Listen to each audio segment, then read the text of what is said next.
Ladies and gentlemen, good day and welcome to the Zuari Industries Limited Q3 FY26 earnings conference call.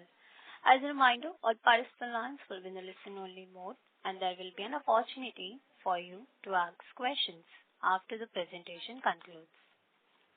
Should you need assistance during the conference call, please signal an operator by pressing star, then 0 on a touch-tone phone. Please note that this conference is being recorded. I would now hand the conference over to Ms. Darshni Desai from MUFG Intime. Thank you, and over to you, ma'am. Thank you. Good afternoon, everyone, and I extend a very warm welcome to all participants on Q3 FY26 earnings conference call of Zuari Industries Limited. Today on this call, we have Mr. Athar Sahab, Managing Director, Mr. Nishant Dalal, Chief Financial Officer, and Company Secretary, Mr. Yadvinder Gohil.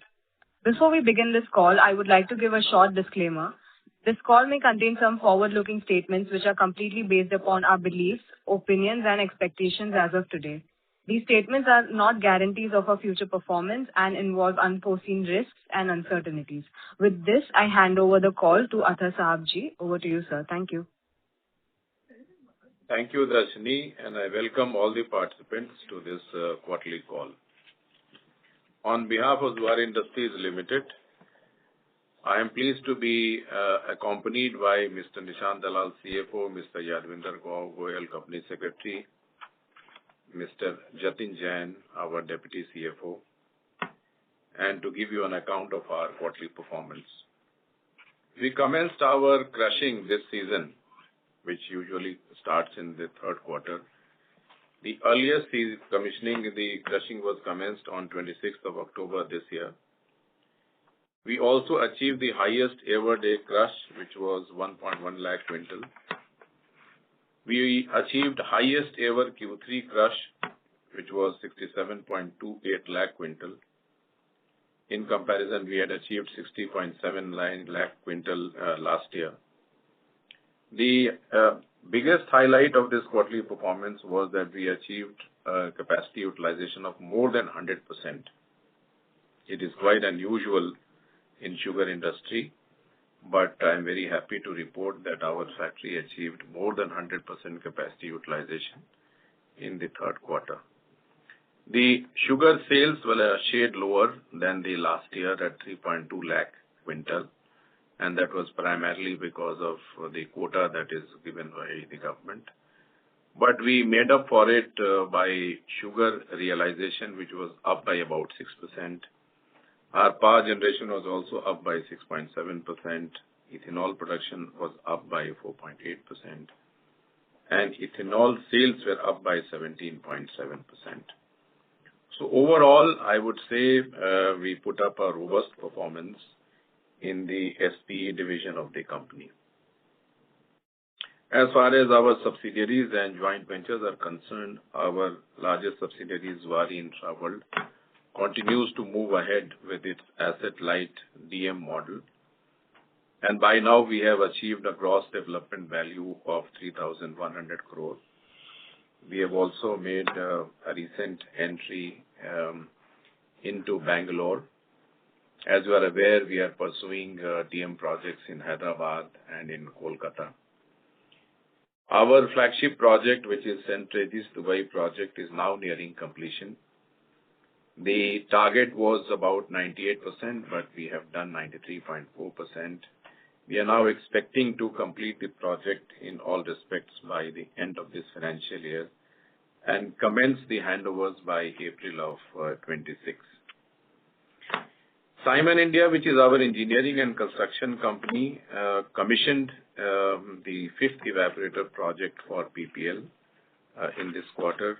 And the contract value for this project was 55.5 crores.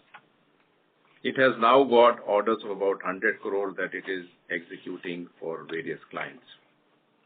As I mentioned in my previous calls, the company is seeking to build deep technical capability, and as part of that, it is empaneling domain experts. It is collaborating with global technology licensors, as well as research institutions who have proprietary process technology. It is also embedding artificial intelligence in all aspects of its operations. Zuari NBN Bioenergy Private Limited, which is our ethanol JV with NBN of Europe, commissioned its plant on 1st of January 2026. And we have locked in about 20,000 kiloliters of contracts, which will take us through October, and then hopefully we will have the next round of OMC tenders, which will give us the revenues in the coming financial year. We continue to maintain our strategic investments across our portfolio, and as you are aware, we hold a sizable stake in Chambal Fertilizers, Zuari Agrochemicals, little bit in Paradeep Phosphates, significant stake in Texmaco Rail and Engineering, and Texmaco Infrastructure and Holdings.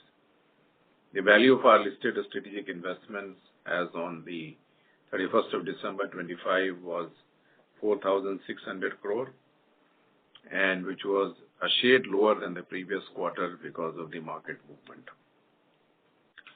We continue to work on our deleveraging exercise. Excluding working capital, the gross external debt of the company and its subsidiaries was 1,848 crore, which was a shade lower than 1,863 crore for the previous quarter. The inflows from Dubai project and an associate company are expected in the first quarter of the next financial year, which should help us repay major portion of the external debt. We are also working on other plans to deleverage the balance sheet. Looking ahead, I think the SAP increase that happened earlier this year has largely contributed to the increase in sugar prices, and we expect the sugar prices to remain stable, and it is allowing us to offset the increase in cost that took place. Ethanol prices have remained stagnant, which has negatively impacted the profitability. And we have kept on saying this again, that it is a high time that the government should reconsider and provide an increase in the ethanol procurement prices, which is very important for everyone. The overall macroeconomic situation in ethanol market remains a concern. As some of you may have noted, there seems to be a significant overcapacity in the ethanol industry, and I think a resolution must be found out to deal with it. On the real estate front, we are working on securing more DM mandates in southern states and Kolkata. We are also looking at, as I mentioned earlier, acquisition opportunities in the sugar sector. And last but not the least, we continue to digitalize and implement digital solutions across all our business verticals.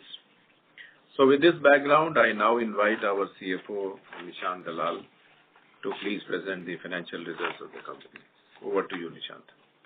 Thank you, sir, and good afternoon, everyone.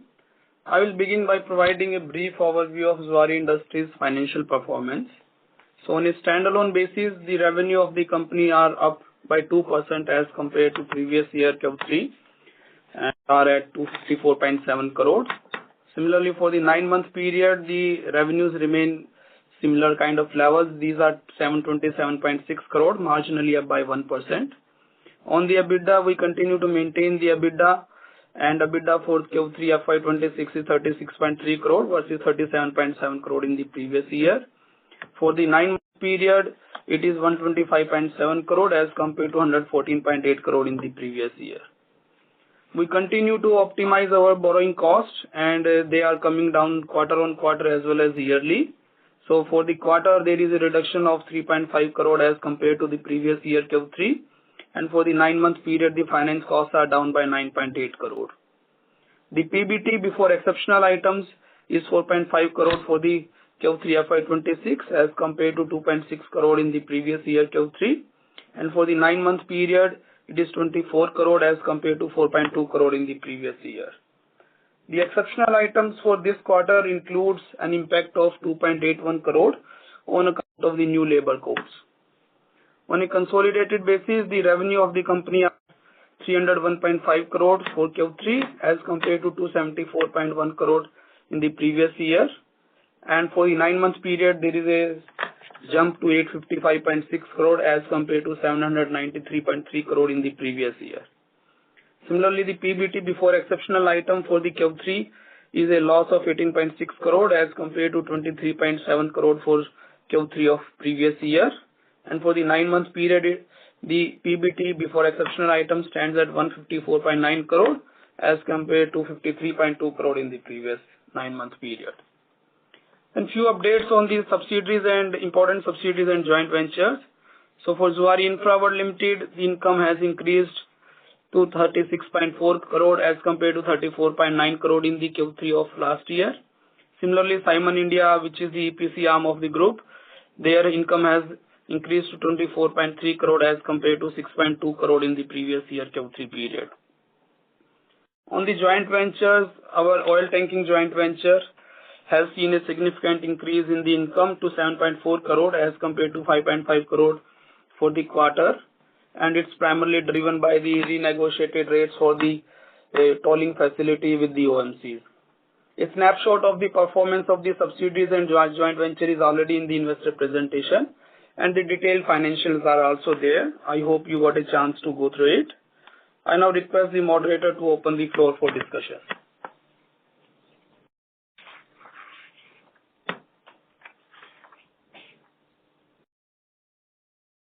Darshini.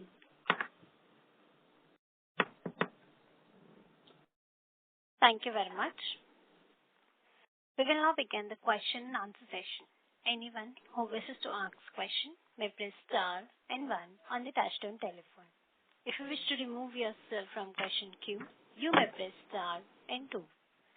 Participants are requested to use handsets while asking a question.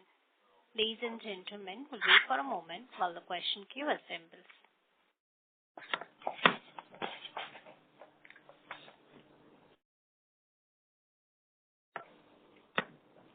The first question is from the line of Viral Jain from SMG Finance. Please go ahead. Yeah, hi. Am I audible? Yes, sir. Yeah. Yeah, so thank you for the opportunity. Just 2 quick questions from my side. The first one was in cane crushing business segment. So as we saw that this segment has delivered the highest ever number in the Q3 at 67.3 billion versus 60.8 last year.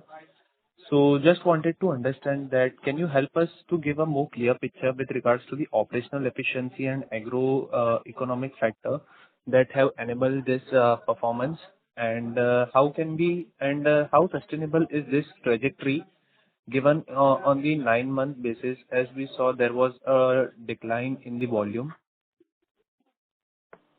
See, as I mentioned to you, we have been working very hard on the cane development and cane procurement side. In parallel, we have also been working on improving our operational efficiency. Historically, plants like these will operate at 90%, 95% availability. But thanks to the continuous improvement that we have done, we have been able to operate it at more than 100%. In fact, we breached the 1 lakh quintal crushing on several occasions in this quarter, and now we are consistently running it at more than 100%. I think the main issue then becomes the uninterrupted supply of cane. What you see in the 9-month figure is that in the previous year, we had run the mill in the month of April itself, and about 12 days, I think. 17 April. 17 days, 70 days. So because of that, the 9-month figure for the previous year is higher, and this year the mill had closed by 31st March, I think. Okay. So that's why the numbers are lower. There was a general shortage of sugarcane in Uttar Pradesh, which had affected everybody, and we were also affected. But we are hoping that we should better that performance. It's been quite good so far. The Q3 has been quite good. In fact, currently also we are doing quite well. As we speak today, we have set another record. In fact, yesterday's performance of the mill is 111,000 quintal crushing, which is again a record, 11% over capacity. So we are very hopeful that, we will better our performance, and we will continue to double our effort in cane, streamlining of cane logistics and cane development. Adding on to that, if we talk about the general agronomics of this area, so if our mill is actually located in a very strategic position where the availability of raw material is not a critical concern for us. So during this season, it all depends on how quickly or how more we can crush. For us, we have been able to improve our cane payment cycle a lot over last 3 to 4 years, as a result of which our availability and confidence of farmers in supplying the cane to the company is going up every year. So this an increased, crushing of the company, we are pretty confident that we will be able to sustain it, and it will make, improvement on yearly basis. Got it, sir. That was really insightful. My next question was with regards to the ethanol segment. So the ethanol segment has saw a sales growth of 17.7% year-on-year in Q3, supported by 4.8% increase in the production. So what can we expect, or the utilization level are we targeting for FY27? And can you help us to give us a more clear picture on the ethanol blending program influencing the demand stability? So if we talk on our ethanol production, so we can say with great confidence that we have improved our ethanol utilization, and last year, last sugar season, we have achieved the highest ever cane crushing days of 300 plus days. This year also, if we are looking at, sugar season of 25-26, or maybe let's say FY27, so we are operating our plant in a manner that we have sufficient our captive molasses availability to operate the plant for at least 300 plus days. Plus, we also at times scout for opportunistic purchase of molasses availability during off season from the open market, and if the economic set in, we procure the molasses from outside also to improve, our operating days for ethanol. Firstly, if we talk about, ethanol blending program of the government, so given that there is almost 16.7% increase in SAP of sugar cane prices this year, the industry in particular was expecting that the government is going to increase the prices of ethanol, which has not happened so far, although multiple representations have been made to the ministry. Or today, if we look at if 20% ethanol blending is concerned, kept as the benchmark, then the general feeling is that there is sufficient capacities which are available in India so as to meet the 20% requirement of blending. The going forward scenario is that if we increase these 20% blending, then only see incremental capacity additions are expected, and then the growth in ethanol sector probably in terms of quantity is expected. More so if we talk about, given that the price of sugarcane has increased, so the critical parameter is that in order to ensure the viability of even the existing sugar blending program, the prices of ethanol have to be remunerative so that the cost factors are, duly captured. And it had been happening so until 2022-23. Government had been consistently increasing the prices of ethanol whenever there was an increase in the sugarcane prices. Now probably it is expected, and probably it will take some time for that analysis or decision making to sink in, so that the prices of ethanol are kept at a remunerative prices. It had been the blending program had been a great success for the government of India, and it has really saved huge forex outflows for the country. And we expect that some decision on a sustainable basis to attain the sustainability of the business model, some decision should happen on that regard. Just to add to what Nishant has said, as far as we are concerned, it is our stated objective to run our distillery to the maximum number of days. in a year. If we take, let's say, 30 days for maintenance, annual maintenance of the distillery, it is our aspiration that we should raise it run the distillery for 330 days in a year. So that's why he said twice that we plan to run it at 300 plus days. Now, do we have enough molasses from the crushing that we do? The answer is no. So we have to supplement it by buying molasses externally, which we have done successfully during the last couple of years. And this year also we have done.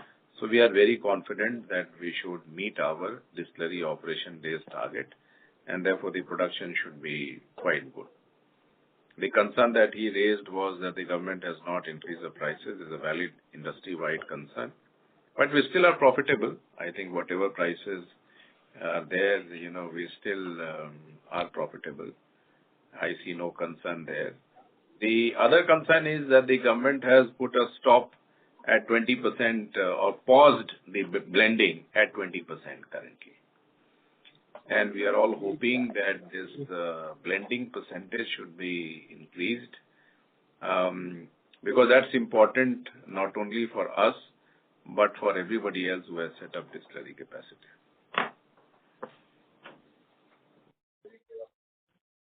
Thank you, sir, for answering all my questions patiently. That was really helpful. Thank you, and all the best for the future. Thank you. Thank you. The next question is from the line of Varun Mishra from Bava Investments. Please go ahead. Hi, sir. Thank you for the opportunity. A couple of questions from my end. So the average sugar realization improved 5% YOY in Q3. How do we see the pricing trends evolving in the near term, especially with the government policies on exports and ethanol diversion impacting the supply-demand dynamics? So, Varun, if we look at, you can say these demand-supply dynamics, I believe Indian sugar industry is very much well placed. We don't see a sugar glut in India, which is going to have any negative impact on sugar prices. I think it's my estimates say that the sugar production is estimated at some 34.4 lakh million tons and diversion is around 3.4 million tons. That leaves 31 million tons plus there is an expected export of 1.5 million tons. So that will leave around somewhere around 29 million tons of, you can say, sugar availability in India and consumption being around 28-29 million tons. So India should closing stock should be at similar level to the last years. And if we look at latest trend, you can say probably few trends which are emerging since last month. Probably the 34.4 million ton of production is not going to be achieved. There may be a shortfall of 1.5 million tons of sugar. So more or less, you can say the closing stock somewhere being around 5 to 6 million ton in India for this sugar season. So there is, you can say, no glut. And last 1 month performance of prices, if you look at, so as more clarity is emerging on the production side of the sugar, so there is a firming of the prices also of sugar, which is visible since last 1.5 months. So we believe that the improved realizations which we are seeing, they are supposed to sustain, and more or less we should be able to offset the increase in the cane prices which has happened for this season and maintain our margin levels. All right, sir. And the second question is on the power production, we see that the power production has increased by 6.7% YOY in Q3, but it has declined 11.5% in 9 months. Similarly, with cane crush, it has improved in Q3, but there's a decline in the 9 months. So what could be the reasons, if you could elaborate, were there any operational challenges behind this decline, such as the cane availability or any grid demand? What could be, could you throw some light on that? We got Varun, so I think we answered this earlier because last year, if we look at 9-month period, so we had an opening crushing of 17 days. 17 April 2024, the 9 months of FY25 were having operations. But those 17 days were not available to in FY25-26. So it's because of that, primarily your 9 months numbers look a little skewed. However, if we compare on quarterly basis, you can see that both power generation, power as well as sugarcane crushing, everything is up. And that should be able to, you can say, make up for the trend for this year. Great, sir. And sir, any guidance in terms of like where can we see ourselves ending in Q4? So operationally, if we look at, given that 67 lakh crushing is already there in Q3, and 90 days, even if we operate 91 days, if we operate our sugar mill properly and use 100% capacity, so another 90 million tons of 90 lakh quintals of crushing should be available with us. All right, sir. Great. That gives some good visibility, sir. Great. Thanks a lot, sir. All the best. Thanks. Thank you. Thank you. The next question is from the line of Somil Shah from Paras Investments. Please go ahead. Yeah, hi, sir. Good evening. So my question is on the Dubai project. So, how much total value we can realize from that, and how much of that we can expect by next quarter? So our Dubai project, if we look at, I think we have already stated that the Dubai project, the completion is expected by 31st March, and the formal handover to the buyers is expected to start from April month onward. So if we are talking about Q4 specific, I believe until the project completion happens, we don't foresee any funds coming from Dubai. They should start from, you can say, Q1 of next year. And we should realize, I think earlier also in few of the calls we indicated, we expect somewhere around 800 to 900 crore of inflows which should come from Dubai project. Yeah, so by Q1, my question was how much we can expect from that 800 to 900? So Q1 and Q2 all together, we can give you that visibility today. Exactly for Q1, we'll not be able to state right now. Okay. Okay. And so in our real estate division, we are currently having 4 projects ongoing. But when Yes. we see our numbers, I mean, even if we get 8 to 10% DM fees, we are not seeing some meaningful revenues and profits from those. So, I mean, by when we can see some meaningful revenue from these projects? See, Somil, our plan for taking this DM business is to take it to multiple fold. Our target itself has been, we had set ourselves an internal target to do DM projects for at least 10,000 crore in the current financial year itself. And when you see that if we achieve those targets, so even considering the 10% of DM fee which you just stated, it becomes a meaningful size. And today, if we talk about, today you can say that development or business development is going very actively on the DM project side. As you can see, we have just now signed up a term sheet in one of the biggest real estate market of India in Bangalore also. And as we become more and more prominent, you can say that development of business development on GDV side will take a lot of impact. So I think we are very positive and we keep it as a key growth area for our business. And maybe it may take some time, maybe few quarters, but DM is going to be a very big component of our overall growth strategy. Okay. Okay. Because if we see our subsidiaries and our this quarter-on-quarter performance, most of our subsidiaries are making losses. So if we see sugar, power, ethanol, real estate, engineering, furniture. So, I mean, if you could give us some roadmap for FY27, how shall we look at this? Because I seriously don't know which sugar, power, ethanol losses you are looking at. SP remains, you can say, it's a core business for Zuari Industries, and it gives at almost 8 to 10% EBITDA margins for us. And when you look at the subsidiaries part also, so my smaller subsidiaries are always profitable. If you look at the snapshot of the subsidiaries performance, there you may see that Zuari Finserv, Zuari Insurance Broking, which are smaller in business, even Simon India. Simon India probably has a small loss. It's a small loss, but it's a EPC company. They are yet to book the revenue, and which will get reflected in their income. Right. So almost otherwise, it's, you can say, more of a operationally, even the subsidiaries performance is pretty well.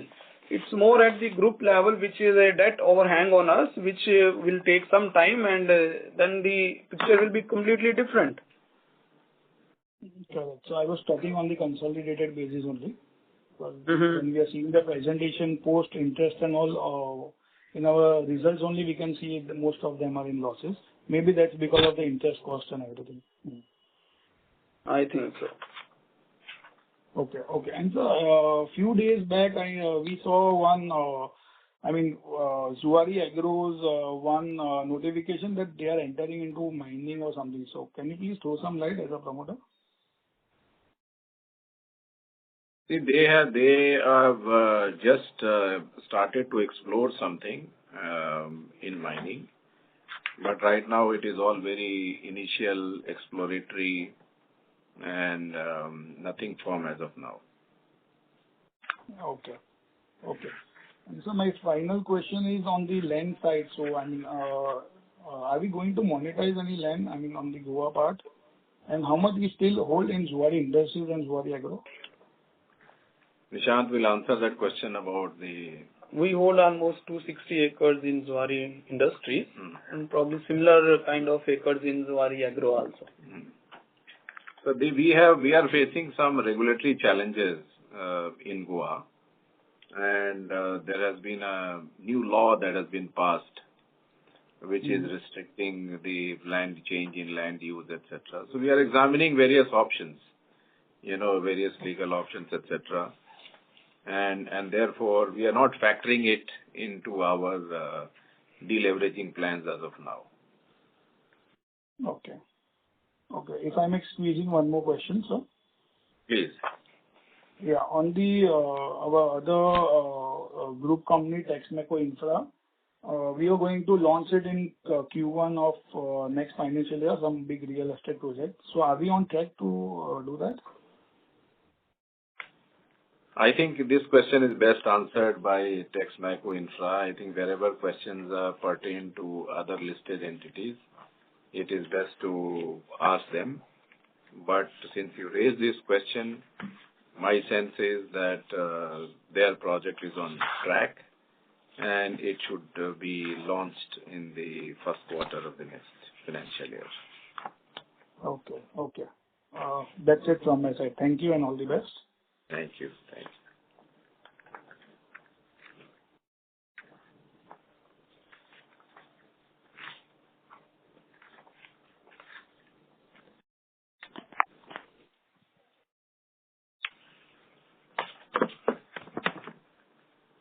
Thank you.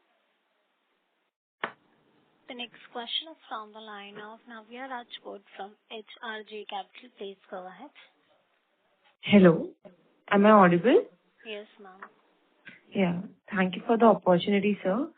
Sir, I wanted to ask that Zuari Indian Bioenergy commissioned its plant in January 2026, right? So how soon will this asset contribute meaningfully to consolidated revenues and margins? And also, what offtake agreements are in place? So if we talk about ZDBPL, so their plant got, you can say, commissioned from 1st January 2026. We did the complete construction trial runs, etc. by 31st of December. So it will start generating the revenues from the current quarter. If we talk at the meaningful contribution to the consolidation, then let me highlight it. This is a joint venture of the company, 50-50 joint venture. So even when consolidation happens, it will be a single line item consolidation, and it will come through, you can say, their share of profit or loss through joint venture. That way only it will come in our financials. On the offtake, if we talk about, then we have very recently, I think after 31st of December, we have done a contract for supply of 2 crore liters of ethanol to institutional buyers. And that is probably take care of almost 50% of our capacity. More and more when the fresh tenders from the OMCs come in the current quarter or maybe next quarter, so we'll try to bid there and get, you can say, further allocations. Okay, sir, got it. And Salmon India completed orders worth rupees 55.5 crores with 98.7 crores under execution. Could you elaborate more on the pipeline visibility for FY27 and the sectors driving this demand? I think right now we are just giving you the projects that are in hand, which they are executing. As I mentioned earlier in previous calls, we are just taking baby steps to re-establish our construction business. We have started work in Paradip Phosphates, in PPL Goa, which used to be the Zuari Agro plant earlier, and in the Mangalore plant of MCFL, which is also now merged into Paradip. So all these places we are now working with their management in trying to look at their capex plans and how we could assist them. We are doing a variety of things. We are doing feasibility studies. We are doing initial engineering work. Then we are doing detail engineering work. And wherever possible, we are doing EPC work. The idea is to develop very deep expertise in those areas where the group is already present, which is the fertilizer segment where we make ammonia, we make urea, we make DAP, we make all kinds of NPK. And as part of the DAP plant, we make phosphoric acid, we make sulfuric acid.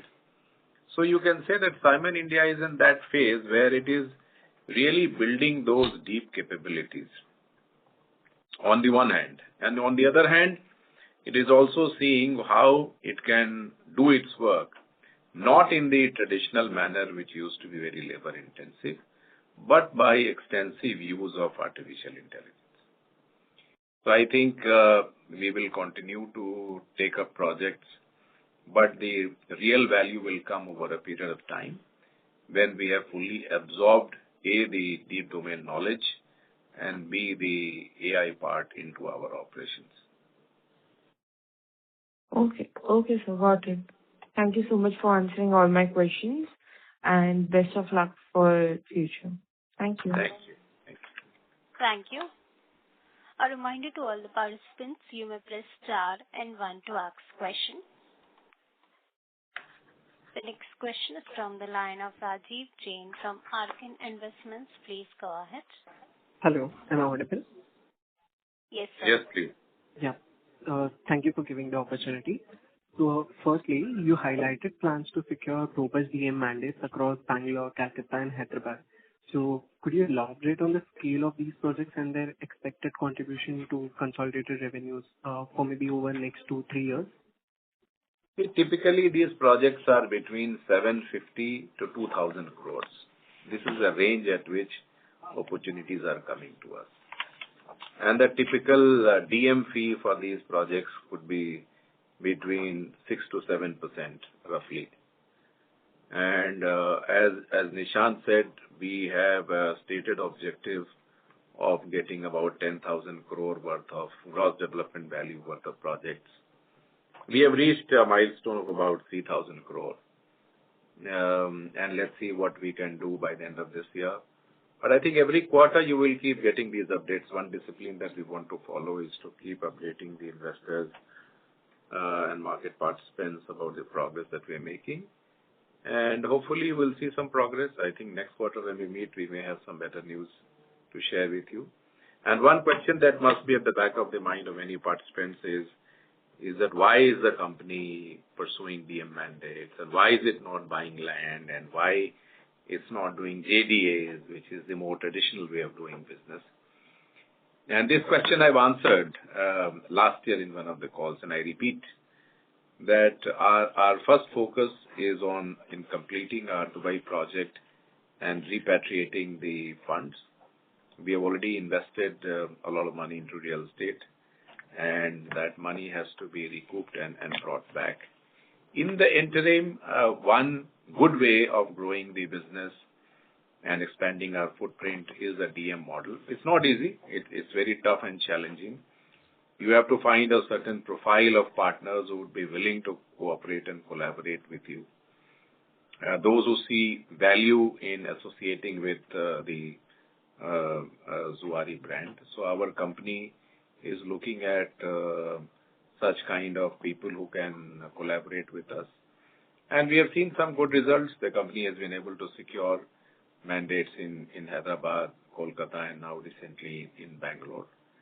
So you can make some estimates and some assumptions, But I think the picture will keep getting clearer every quarter. And maybe in some later calls, Nishant, we should invite the CEO of Zuari Intraworld also to participate and provide first-hand information because he has been driving this development. Sure. Understood, sir. Thank you for elaborately answering to my question. My second question is, so excluding working capital, external debt stood at around about 1,848 crores. So versus in Q2, it was 1,863 crores. So could you maybe elaborate on the deleveraging roadmap, including the timelines for repayment and expected inflows from Dubai and associated companies? Like, if you could throw some light. I think Nishant has already elaborated. Nishant has mentioned. Did you mention the number? Yes. 800 to 900 crores. So the number is between 800 to 900 crore from Dubai, and there is an expected inflow from Zuari Agrochemicals of about 273 crore. Yes. So you add that up, and that's a pretty substantial reduction in debt. That will happen throughout the next financial year. Yes. And sooner the better is our endeavor, but that will happen throughout the next financial year. Understood, sir. Understood. All right. Thank you. That's all from my side. Thank you for the opportunity and all the best for the future quarters. Thank you. Thank you. The next question is from the line of Rishi Gupta from Goldstone Capital. Please go ahead. Yeah. Hi. How are you? Sir, we can't hear you. Can you speak a little louder, please? Congratulations on a good set of numbers. Hello, sir, we can't hear you. Okay, leave it. I'm outside India. Maybe my line is not clear. I'm sorry to interrupt, sir. Your voice is not audible to us. Okay. Hello, Ms. Rish. Hello. Hello. So your voice is not audible. I just request you to speak a little louder, please. Hello. Are you able to hear me now? Yeah, now it's better. You can go ahead, sir. Yeah. I wanted to congratulate both the people on the outstanding numbers on the figure point. Now, deleveraging map you have provided. And what about the IPO of Zuari Intraworld? How it will be, because it will help in mopping up the funds. And I read about Zuari Agro has converted around 46 acre land in Goa. We read about it. So, could you throw some light on this? Like 900 crore you will be 275 crore from Zuari Agro and 900 crore from Dubai project. You will be able to leverage in the next year. And what about how it will be that if we go for an IPO for Zuari Intraworld? The first question about the IPO of Zuari Intraworld, I just want to place on record that there is no such proposal on the table. We are not contemplating any IPO of Zuari Intraworld. We have already laid out a roadmap for repatriating the funds from our Dubai project. And there is one question that you asked about Zuari Agro. I think we are not aware of what you asked. Maybe you should write directly to the company and get the clarifications. Okay, so the sugar business we foresee a growth of 20% next year? Sorry, we are not making any statements about the growth of the business and what percentage of growth that we will. We are not making such forward-looking statements on this call. Our endeavor right now is to provide you a detailed account of our quarterly performance, allow you an opportunity to compare our performance with the previous quarter as well as the same quarter in the previous year. We have given you numbers and data for 9 monthly performance, And there are some plans in the offing, and particularly in relation to deleveraging, which has been a very important point for investors, on which we have provided updates. Beyond this, we are not giving any statements on what could be the future growth in the top line or bottom line of the company. And I think we would encourage that you stay connected with us. You follow the updates about the company, the disclosures that we make from time to time, as well as attend our quarterly calls, which will give you a decent insight about how we are tracking. Thank you.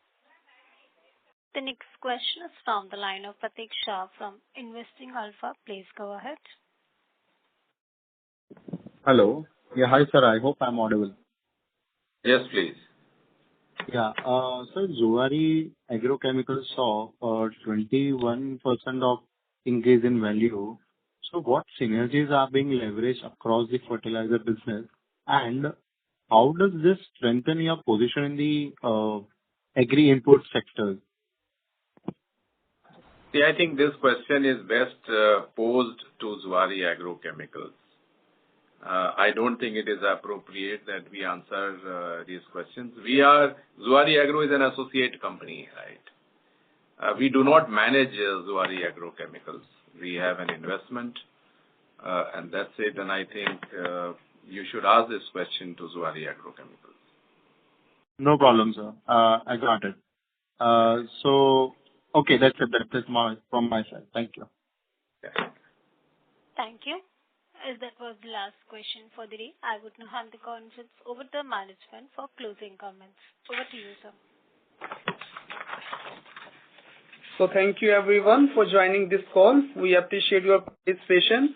If you have any questions, please feel free to reach out to us and our investor relation advisor, MUFGIR. Thank you everyone. Thank you. On behalf of Zuari Industries Limited, that concludes this conference. Thank you for joining us, and you may now disconnect your lines. Thank you.